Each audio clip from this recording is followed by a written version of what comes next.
Today I'm going to be talking about Jehovah-Shalom, the Lord is peace. In Judges 5, we see a huge celebration from Deborah the judge and the children of Israel as they celebrate a victory against their enemies.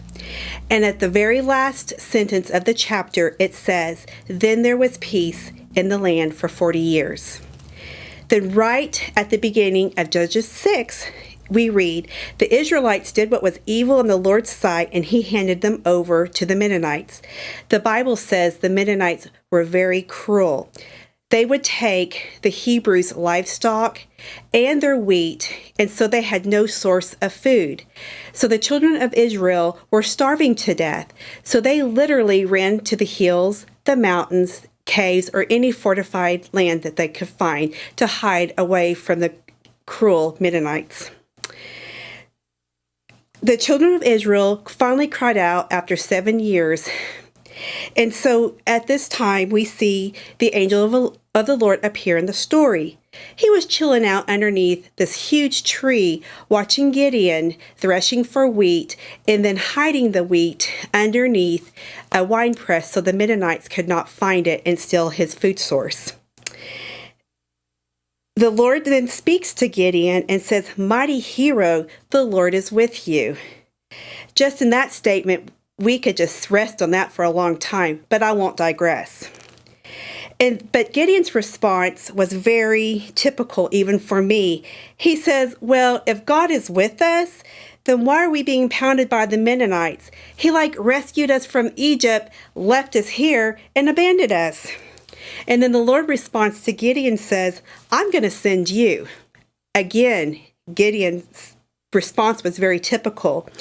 He says, "I'm from the least tribe, and in my tribe, my clan is like the weakest, and in my family, I am the least." What did God call him first? A mighty hero.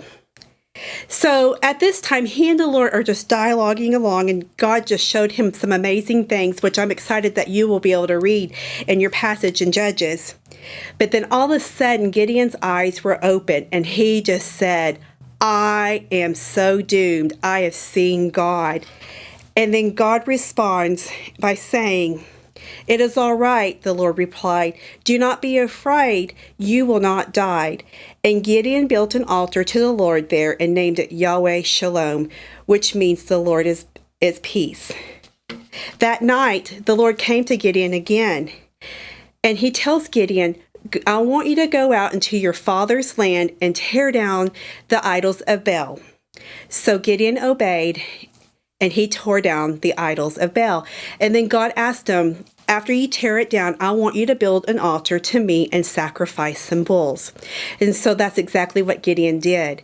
And so the next morning, the townspeople wake up and they're freaking out, going, "Where is our idols? Who did this?" And finally, Gideon confesses and said, "It was I who did it." And so the townspeople turned on him and went to his father and go, "What are you going to do about it?" And then Gideon's father says, "Well, if Baal has a problem with it, then let him deal with it," which I just love that response.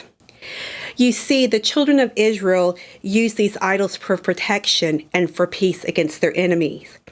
My thought in reading this, what false idols am I using for my false peace? Is it drugs, alcohol, money, food, overspending? What have we built up as idols of peace instead of using God, who wants to be our source of peace? What do we need to tear down in order for God to build peace in you? Man, y'all have some great reading to do today, and you have some great reflection to do throughout this week. Is, Lord, what do I need to tear down, and what do you need to build up in me for me to have peace?